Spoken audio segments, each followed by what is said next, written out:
এখন আমরা একটি খুবই গুরুত্বপূর্ণ গাণিতিক সমস্যার সমাধান নিয়ে আলোচনা করব, যেটি বাংলাদেশ ব্যাংক অফিসার 2015 এর নিয়োগ পরীক্ষায় এসেছিল। কি বলেছে? ইন দ্য ফিগার, কি বলছে? ইন দ্য ফিগার, অর্থাৎ এখানে একটি কি ফিগার দেওয়া রয়েছে। PS is perpendicular to QR, অর্থাৎ এই যে পিএস হচ্ছে কি কিউআর এর উপর পারপেন্ডিকুলার, পিএস হচ্ছে কিউআর এর উপর পারপেন্ডিকুলার, এটা হচ্ছে কি পারপেন্ডিকুলার চিহ্ন, অর্থাৎ পিএস,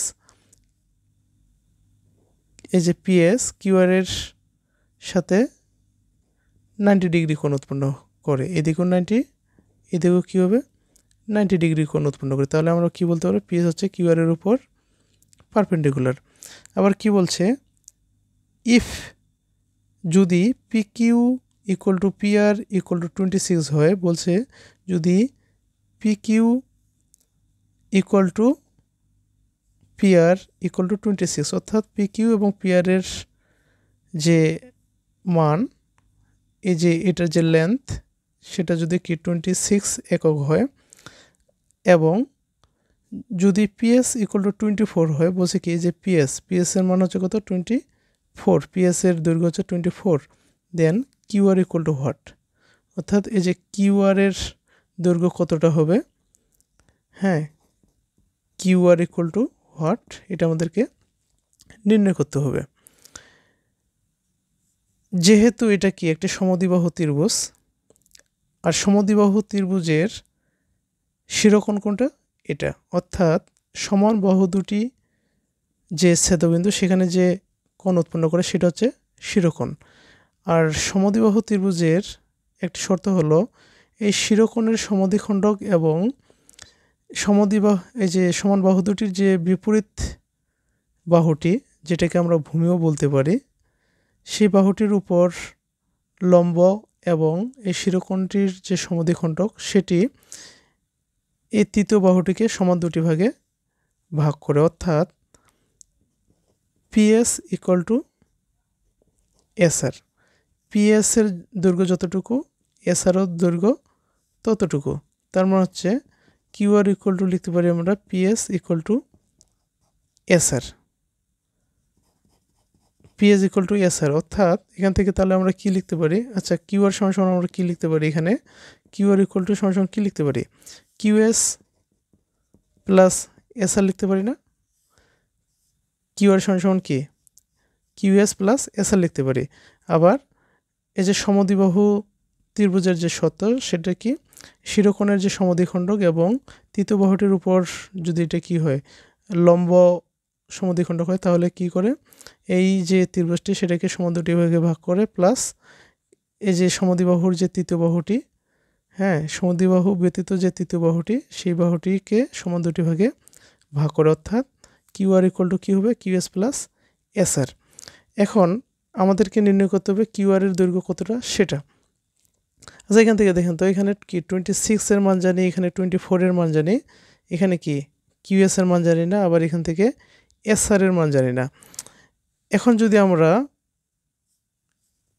এই যে এটা একটা কি সমকোণী ত্রিভুজ, তাই না? সমকোণী ত্রিভুজের পিথাগোরাসের উপপাদ্যকে ব্যবহার করে যদি আমরা এখান থেকে কিউএস এর মানটা নির্ণয় করি, নির্ণয় করতে পারবো না? নির্ণয় করতে পারবো। কীভাবে? দেখেন, এখানে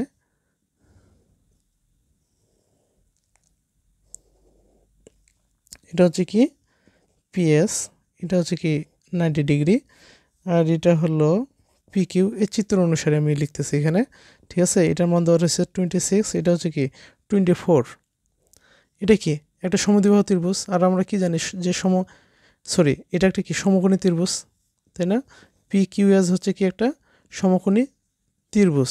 আর সমকোণী ত্রিভুজের যদি দুটি বাহুর মান দেওয়া থাকে, তাহলে আমরা পিথাগোরাসের উপপাদ্যটি ব্যবহার করতে পারি, কেননা পিথাগোরাসের উপপাদ্যটি শুধুমাত্র কি সমকোণী ত্রিভুজের ক্ষেত্রে প্রযোজ্য। আর পিথাগোরাসের উপপাদ্যটি কি জানি আমরা? অতিভুজ স্কোয়ার, অর্থাৎ এই যে পি কিউ এস, এই ত্রিভুজের ক্ষেত্রে পিথাগোরাসের উপপাদ্যটি যদি আমরা প্রয়োগ করি, তাহলে আমরা কি লিখতে পারবো? পি কিউ স্কোয়ার মানে কি অতিভুজ স্কোয়ার ইকুয়াল টু লম্ব স্কোয়ার, বলতে কি এটা, প্লাস ভূমি স্কোয়ার বলতে কিউএস স্কোয়ার। এখানে দেখেন পি কিউ এর মান জানি কত 26 স্কোয়ার, পিএস এর মান জানি কত 24 স্কোয়ার প্লাস কিউএস এর মান জানি না। আমরা যদি কিউএস এর মান নির্ণয় করি তাহলে আমরা কি বলবো, কিউএস এর মান নির্ণয় করলে আমরা কি এসআর এর মানটা পেয়ে যাচ্ছি, আর কিউএস এবং এসআর এর মান পেয়ে গেলেই আমরা কি পি কিউ এর মান নির্ণয় করতে পারবো, এই যে কিউআর এর মানটা বের করতে পারবো, তাই না? আর কিউআর সমান আমরা কি জানি, এখানে কি কিউআর, তাই না? কিউআর, আর কিউআর সমান আমরা কি জানি এখান থেকে QS plus SR, QS plus SR, QR সমান QS plus SR, QS plus SR. তাহলে এখন আমরা এখানে কিউএস এর মানটা নির্ণয় করি। এই 24 স্কোয়ারকে আমরা কি বাম দিকে নিয়ে যাই, তাহলে এখান থেকে কি পাই আমরা 26 square minus 24 square equal to কি কিউএস স্কোয়ার, এটা কি এ স্কোয়ার মাইনাস বি স্কোয়ার সূত্র পড়ছে না, তার মানে কি এ প্লাস বি ইন্টু এ মাইনাস বি। এখন আমরা এখান থেকে কি লিখতে পারি, 26 যোগ করলে কত হয় 50, আর 26 থেকে 24 বিয়োগ করলে হয় 2 কিউএস স্কোয়ার, তাই না? এখন 50 গুণন 2, তাহলে এটা কি 50 ইন্টু 2 মানে কি 100 কিউএস স্কোয়ার।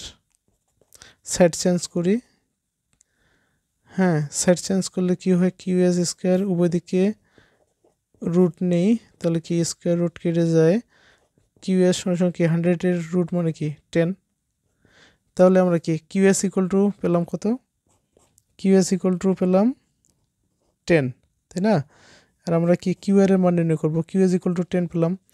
আর আমরা এই যে এখানে আমরা দেখেছি কি কিউএস ইকুয়াল টু কি, কিউএস ইকুয়াল টু কি এসআর, তাই না? কিউএস ইকুয়াল টু এসআর, তার মানে এখান থেকে আমরা যেটা বলতে পারি, যেহেতু কি কিউএস ইকুয়াল টু 10, তার মানে কি কিউএস ইকুয়াল টু আবার কি এসআর, তার মানে কি এসআর মান 10, কিউএস এর মান 10, তাহলে এখান থেকে লিখতে পারি QS equal to 10 plus SR equal to কি 10, অর্থাৎ কিউআর ইকুয়াল টু কি 10 যোগ করলে কত হয় 20, তাহলে আমরা কিউআর এর মান পেলাম কত 20। অপশন হচ্ছে ডি। আশা করি বুঝতে পেরেছেন। যদি বুঝতে সমস্যা হয় অবশ্যই কমেন্টে জানাবেন, আর যদি আমার এই ভিডিওগুলো ভালো লেগে থাকে অবশ্যই ইউটিউব থেকে বিবি ম্যাথ একাডেমি ইউটিউব চ্যানেলটি সাবস্ক্রাইব করে দিবেন এবং ফেসবুকে বিবি ম্যাথ একাডেমি পেজটি ফলো করে পাশে থাকবেন। আশা করি উপকৃত হবেন। বিবি ম্যাথ সবসময় চায় যারা অপেক্ষাকৃত ম্যাথে দুর্বল তাদের জন্য কাজ করতে, এবং তাদেরকে নিয়েই কাজ করার বদ্ধপরিকর এই বিবি ম্যাথ একাডেমি। পাশে থাকবেন, বিবি ম্যাথ একাডেমি ভালো কিছু দিবে বলে আশা করি। ধন্যবাদ।